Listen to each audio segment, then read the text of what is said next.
গ্রামের এক অভিশপ্ত কুয়া, আর যা থেকে ছড়িয়ে পড়েছে পুরো গ্রামে আতঙ্ক। লোকমুখে শোনা যায় একটা সময় এই গ্রামে মেয়ে বাচ্চা জন্ম দেওয়াটাই ছিল পাপ, কারণ গ্রামে কোনো মেয়ে জন্ম হলেই ওই বাচ্চাকে মেরে ফেলে দেয়া হতো এই কুয়ার ভেতর।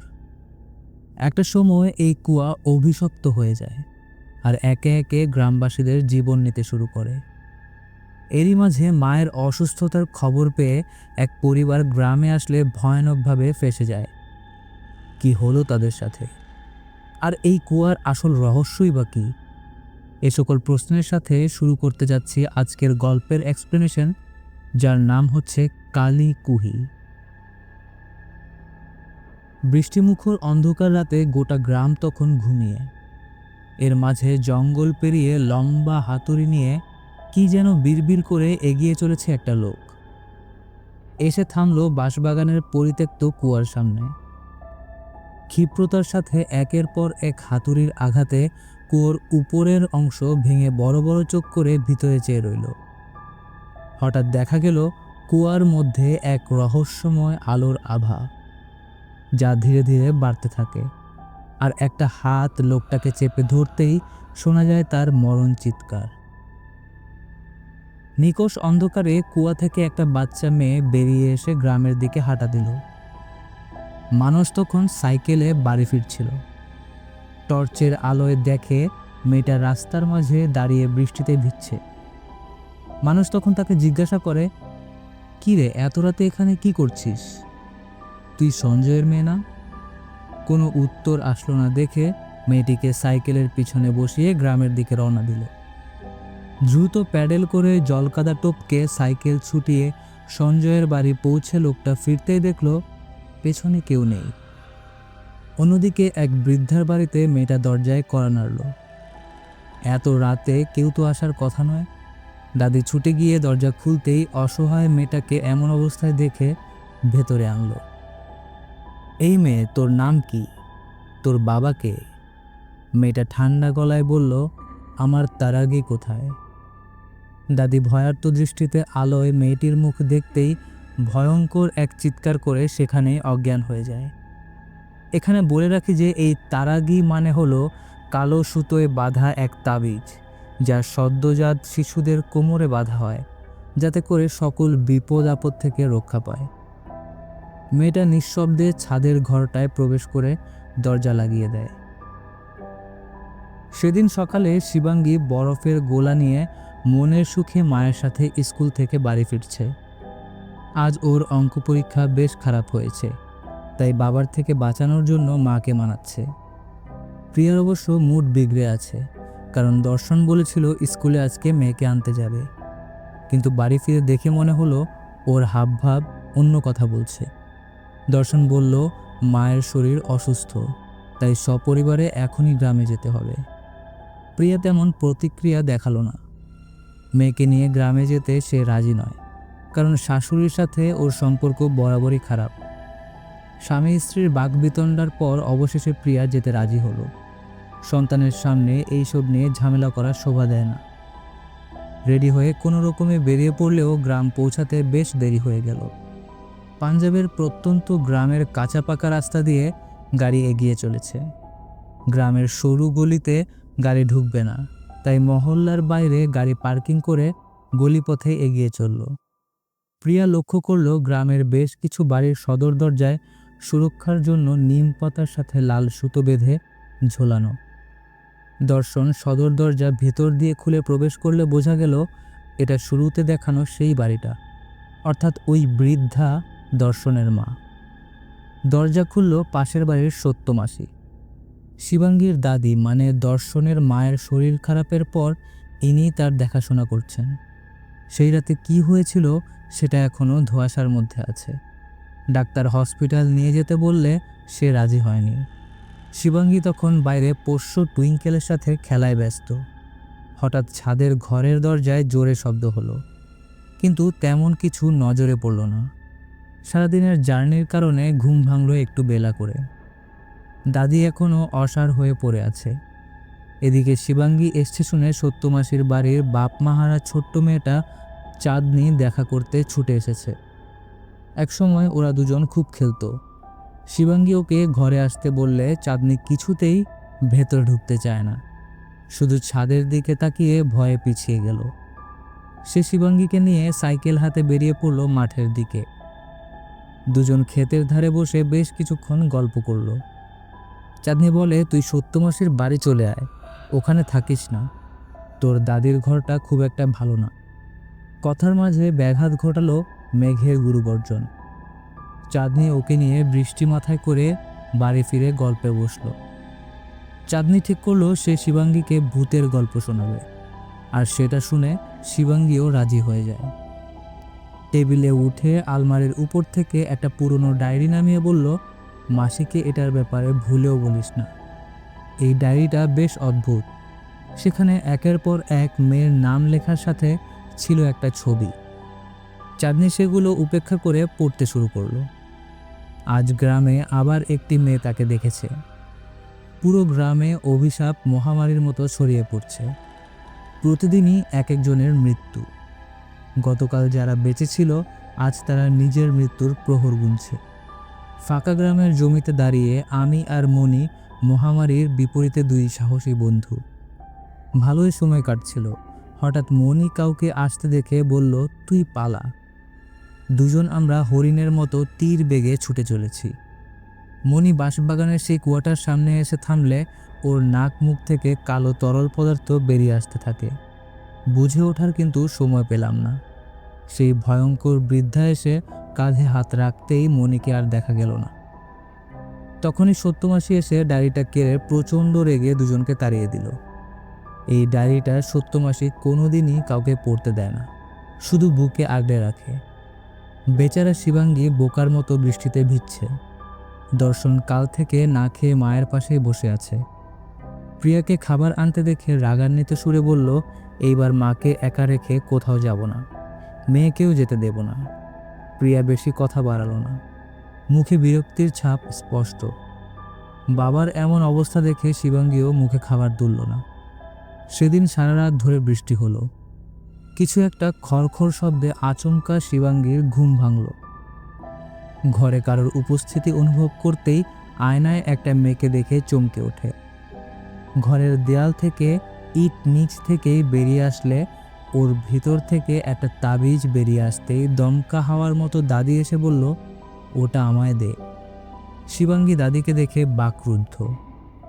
পরের দিন সকালে ডাক্তার চেক আপ করে বেরিয়ে যেতেই দাদির কথাবার্তায় বোঝা গেল প্রিয়া কেন এই বাড়িতে আসতে চায় না। তিনি নিজে মেয়ে হয়েও মেয়েদের ছোট চোখে দেখেন। চেয়েছিল নাতির মুখ দেখতে, তাই গ্রামের কুসংস্কার মেনে প্রিয়াকে কিসব জড়িবুটি খাওয়াতে চেয়েছিল। কিন্তু প্রিয়া এতে রাজি না হওয়ায় সম্পর্কটা তখন থেকেই তিক্ত। দাদি তাবিজটা দর্শনকে ফেলে আসতে বললে বাধ্য ছেলের মতো বেরিয়ে গেল। শিবাঙ্গীর প্রতি দাদির ব্যবহার একদমই বাজে। ওকে ছেলের উপর একটি বোঝা ছাড়া কিছুই মনে করেন না। কটু কথাগুলো শোনার সময় শিবাঙ্গীর মনে হলো দাদির বিছানার নিচ থেকে সেই মেয়েটা তাকে দেখছে, কিন্তু পরক্ষণেই সে উধাও। এদিকে দর্শন গ্রামের একটি গলিতে তাবিজটাকে ফেলে আসলেও মেয়েটির আত্মা ওটাকে তুলে আবার ঠিক ছাদের ঘরটায় ফিরিয়ে নিয়ে আসে। দাদি ভয়ার্ত অবস্থায় তার চঞ্চল পাগুলো দেখে মুখ রক্তশূন্য হয়ে গেল। ওর পিছু নিয়ে ছাদের ঘরে আসলে এক উজ্জ্বল আলোর সাথে চোখের সামনে অতীতের কিছু বিক্ষিপ্ত স্মৃতি ভেসে আসে। সাথে মেয়েটির আত্মাকে দেখে দাদির মুখ থেকে কালো তরল বেরিয়ে আসলে মাটিতে লুটিয়ে পড়ে। তার দম বন্ধ হয়ে আসছে। অতঃপর প্রিয়ার কোলে শেষ নিঃশ্বাস ফেলল। দুপুরবেলায় কিছু লোকজন ডেকেই তার শেষ যাত্রার ব্যবস্থা করা হলেও শ্মশানে নিয়ে যাওয়ার আগে এই মাঝ রাস্তায় ঘটল অশুভ কাণ্ড। হঠাৎ দাদির মৃতদেহে আচমকা আগুন ধরে যায়। এই ঘটনায় সবাই ভয় পেয়ে দেহ রাস্তায় নামিয়ে পালিয়ে গেলে ধর্ষণ চেষ্টা করেও সে আগুন নেভাতে পারে না। চোখের সামনে এসব দেখা ছাড়া তার কোনো উপায় ছিল না। এই ঘটনার পর প্রিয়া মেয়েকে নিয়ে এক মুহূর্ত থাকতে রাজি না হলেও দর্শনের জেদ আরও বেড়ে গেল। সে নিজের বাড়ি ছেড়ে কোথাও যাবে না। স্বামী স্ত্রীর ঝগড়ার মাঝে মায়ের মৃত্যুর সময়টা নিয়েও প্রিয়াকে কথা শোনাতে ছাড়ল না। রাতে শিবাঙ্গীর ঘুম আসে না। বাচ্চা হলেও ঠিকই বুঝতে পেরেছে দাদি আর বাবা হয়তো চাইতো না সে পৃথিবীতে আসুক, তারা ছেলে সন্তান চেয়েছিল। বাচ্চার মুখে এমন কথা শুনে প্রিয়া ওকে বুকে টেনে জড়িয়ে ধরল। মাঝরাতে দর্শন তখন মদের নেশায় ধুত। শুনতে পেল নূপুরের শব্দ। আওয়াজ লক্ষ্য করে টলমল পায়ে এগোতেই মনে হয় অন্ধকারের মধ্যে কেউ যেন ছাদের দিকে উঠে গেল। দিক দিশেহীন দর্শন ওর পিছু নিয়ে ছাদের দরজা খুলতেই দেখল মেয়েটার আত্মা হাতে তাবিজ নিয়ে দাঁড়িয়ে। পর মুহূর্তে মেয়েটি দর্শনের গলা টিপে শ্বাসরোধ করে মারার চেষ্টা করলে শিবাঙ্গী আসার সাথে সাথেই দরজা ভীষণভাবে শব্দ করে বন্ধ হয়ে যায়। দর্শন উন্মাদের মতো উল্টো মেয়ের গলা টিপে ধরল। একটাই কথা আওড়ে যাচ্ছে, তুই আমায় মারতে চাস? তোর এত সাহস? শিবাঙ্গী কোনো মতে নিজেকে ছাড়িয়ে নিলে দর্শন পুনরায় তেড়ে যেতেই সোজা নিচে পড়ে যায়। কাল রাতের এই ভয়াবহ ঘটনার পর থেকেই সত্যমাসীর মন কেন জানি আসন্ন বিপদের ইঙ্গিত দিচ্ছিল। তাই একা কুয়োর পরিস্থিতি দেখতে এসে ভয়ে আঁতকে উঠল, কারণ কুয়ার মধ্যে পড়ে রয়েছে প্রথম রাতের সেই লোকটার লাশ। অর্থাৎ গ্রামে অভিশাপ ফিরে এসেছে। দ্রুত বাড়ি ফিরে ব্যাগ থেকে ডায়েরিটা বের করে ঠাকুরের ছবির পাশে রেখে কিছু একটা অনুভব করে কম্পমান হাতে আলমারি খুলতেই দেখে শিবাঙ্গী ভয়ে কাঁপছে। ওকে কোলের কাছে টেনে অভয় দিলে শিবাঙ্গী কেঁদে উঠল। শিবাঙ্গী বলল সে নাকি ওই মেয়েটিকে দেখেছে। সত্যমাসী কথাটা শুনে যেন পুরো বাকরুদ্ধ হয়ে গেল। ওদিকে দর্শন দরজায় জোর ধাক্কা দিয়ে শিবাঙ্গীকে খুঁজছে। দর্শন কাল রাতের পর থেকে অদ্ভুত আচরণ করছে। প্রিয়া নাকি সকাল থেকেই অসুস্থ। শিবাঙ্গী যাওয়ার সময় ডায়েরিটা জামার ভেতর লুকিয়ে নেয়। প্রিয়ার জ্বরে গা পুড়ে যাচ্ছে। দর্শন জলপট্টির ব্যবস্থা করতে গেলে শিবাঙ্গী লুকিয়ে ডায়েরি নিয়ে বসল। একে একে মেয়েগুলোর নাম পড়ছে। কি হয়েছিল এদের সাথে? একটা পাতায় আঁকা সেই কুয়োটার ছবি। আবার ডাক পড়ল দর্শন ওষুধের দোকানে যাবে, কিন্তু শিবাঙ্গী বুদ্ধি করে বাবাকে রেখে নিজেই গেল দোকানে। তবে সঙ্গ দিল চাঁদনি। ওষুধের দোকানে বড় লাইন পড়েছে। সবার মুখে আতঙ্কের ছাপ স্পষ্ট, কারণ কুয়ার লোকটা সহ এখন পর্যন্ত 11 জন মারা পড়েছে। কেউ বলছে মহামারী, আবার কারোর মতে অপআত্মার অভিশাপ। ভিড় ঠেলে এগোতে গেলে ডায়েরি থেকে সেই ছবিটা পড়ে যেতেই নজর গেল পেছনে লেখা একটা নামের দিকে, সাক্ষী। এদিকে ঘটে যায় আরেক কাণ্ড। সত্যমাসী মহিষের দুধ ধোয়াতে গেলে দুধের জায়গায় বেরিয়ে আসে রক্ত। তার কিছু ফোঁটা মাসির মুখে এসে লাগতেই কানে এলো সদ্যজাত বাচ্চার কান্নার শব্দ। উপরের ঘর থেকেই আসছে। ধীরে ধীরে মাসি ছাদে উঠে ঘরের দরজা খুলতে দেখল সামনে শুয়ে একটা শিশুকন্যা। মাসি তাকে কোলে নিতেই স্মৃতির পাতায় কয়েক বছর পিছিয়ে গেল। ঠিক এইখানে তার কোলে একসময় একটা শিশুকন্যা ছিল, কিন্তু গ্রামের সেই বৃদ্ধা বাচ্চাটাকে জোর করে কোল থেকে ছিনিয়ে তাকে কালো জড়িবুটি খাওয়াতেই মাসি চিৎকার করে কেঁদে উঠল। তার কোলে বাস্তবে কোনো বাচ্চা নেই, সব কেমন মিথ্যে মনে হচ্ছে। আচমকা ঘরের চাল ভেঙে পড়ল মাসির উপর। শিবাঙ্গী তখন সবেমাত্র বাড়ি ফিরেছে। ততক্ষণে দর্শন মাসিকে উদ্ধার করেছে। জ্ঞান ফিরতেই চিৎকার করে জিজ্ঞাসা করলো, বাচ্চাটা কই? আমার সাক্ষী কোথায়? তখনই শিবাঙ্গী ছবিটা দেখিয়ে জিজ্ঞাসা করলে সত্যমাসী রুদ্ধশ্বাসে বলল, এই তো, এটাই আমার সাক্ষী। সাক্ষী তখন তোর দাদির পেটে ছিল, কিন্তু ওর পৃথিবীর আলো দেখার সুযোগ হয়নি। তখনই দর্শন এক ঝটকায় ছবিটা কেড়ে ছিঁড়ে ফেলল। মাসি ছবির ছেঁড়া অংশগুলো নিয়ে পালিয়ে সদর দরজা লাগিয়ে দেয়। পর মুহূর্তে শিবাঙ্গীর হাতে ডায়েরি দেখে দর্শন ওর পিছু নিল। শিবাঙ্গী তাকে ধরা দেবে না। বাবার কিছু তো একটা হয়েছে, না হলে কাল রাতে ওকে মারার চেষ্টা করতো না। নিঝুম গ্রামের ফাঁকা গলি দিয়ে দুজন দৌড়াচ্ছে, একজন ভয়ে এবং আরেকজন কিছু লুকানোর চেষ্টায়। শ্মশানের পাশ দিয়ে ছুটে এসে একটা পরিত্যক্ত ভাঙা বাড়িতে এসে লুকিয়ে পড়লে দর্শনের মনোযোগ কাড়ল সেই তাবিজের আওয়াজটা। সে ওদিকে লক্ষ্য করে এগিয়ে গেলে এই সুযোগে শিবাঙ্গী পালিয়ে যায়।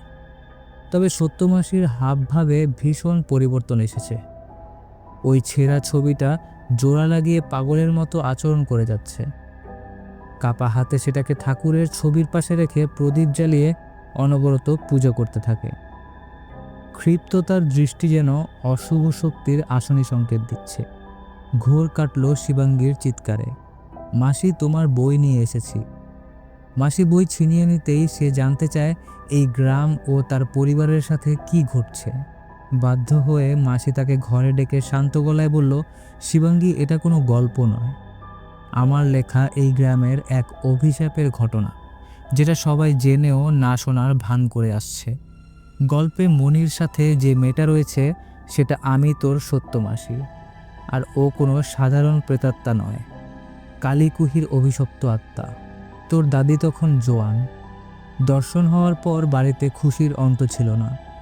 সময় গড়িয়ে যখন দর্শনের বয়স মাত্র 5, তখন ওর একটা বোন হয়, নাম সাক্ষী। তবে এই গ্রামে একটা জঘন্য প্রথা ছিল। কয়েকজন বৃদ্ধার একটা গোষ্ঠী ছিল যারা শিশুকন্যা জন্ম হলে তাদের এক প্রকার জড়িবুটি খাইয়ে বিষক্রিয়ার মাধ্যমে মেরে ওই কুয়ার মধ্যে ফেলে দিত।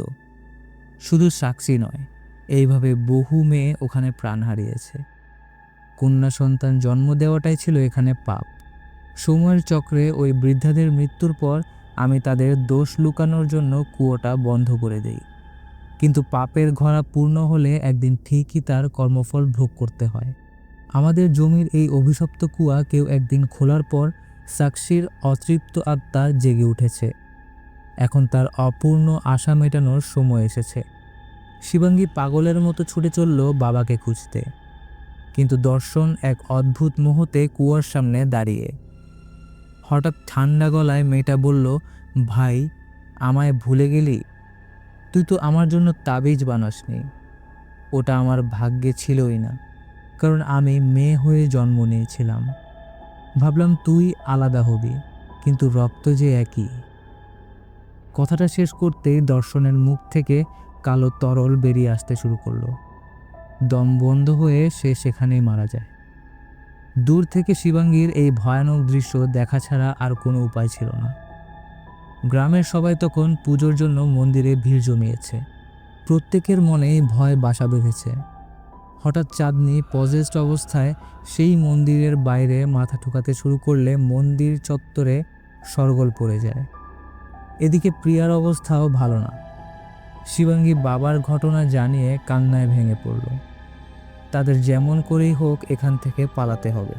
বাইরে ঘোর বৃষ্টির মধ্যে সদর দরজায় দাঁড়িয়ে চাঁদনি। যে মেয়েটা এই বাড়িতে ঢুকতে ভয় পেত সে আজ বাড়ির ভেতরে। চাঁদনি মাসির গলা টিপে মাটিতে ফেলে লোহার রড বুকে ঢুকিয়ে দিল। সারা শরীর ভিজে গেল রক্তে। চাঁদনি প্রিয়ার পিছু নিলে শিবাঙ্গী ওকে মেরে অজ্ঞান করে দেওয়ায় কিছুক্ষণের জন্য সময় পেয়ে যায়। কিন্তু সাক্ষীর সাথে প্রিয়ার কি সম্পর্ক? মাসি সকলকে নিয়ে ওর বাড়িতে পালিয়ে আসলে চাঁদনি শিবাঙ্গীর হাত কামড়ে ছিঁড়ে দেয়। মাসি তার সর্বশক্তি দিয়ে চাঁদনিকে ছাড়িয়ে আলমারিতে বন্ধ করে ওর হাতের ব্যান্ডেজ করল। কিন্তু চাঁদনির কর্কশ চিৎকারের সাথেই ছাদের দরজা ভয়ানক শব্দ করে ওঠে। শুধু তাই নয়, সেখান থেকে ভেসে আসছে বাচ্চার কান্না। সবাই ভয়ভীত হয়ে এই অলৌকিক ঘটনার উপলব্ধির মাঝে প্রিয়া বলে উঠল, সে আমাদের সবাইকে মেরে ফেলবে, কারণ ও নতুন জন্ম চায় আমার পেটের বাচ্চার মাধ্যমে। কথাটা শুনে সবাই চমকে উঠল, কারণ প্রিয়া যে অন্তঃসত্ত্বা এই খবরটা কেউই জানত না।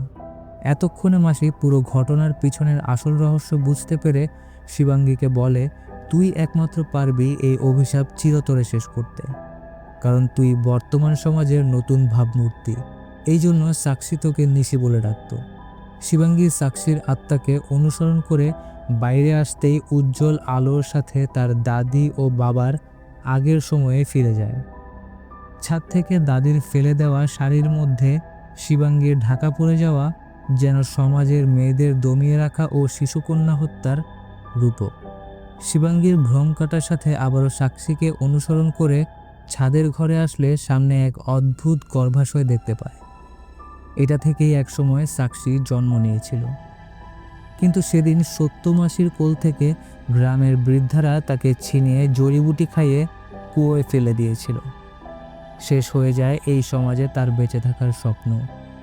ধীরে ধীরে ওই গর্ভাশয় নষ্ট হয়ে যাওয়ার সাথে ছাদ ভেঙে পড়লে শিবাঙ্গী ওই স্থানে একটা সদ্যজাত বাচ্চা দেখতে পায়। যাকে গ্রামের সেই বৃদ্ধা কোলে নিয়ে দাঁড়িয়ে। শিবাঙ্গী এক মুহূর্ত দেরি না করে বাচ্চাটাকে ছিনিয়ে কোনো মতে বাইরে আসতেই গোটা বাড়ি ভেঙে পড়ল। আজ বাচ্চাটা কাঁদছে না, তার মুখে কোমল শান্তির হাসি লেগে আছে। এই ঘটনার সাথে শিবাঙ্গী জ্ঞান হারালো।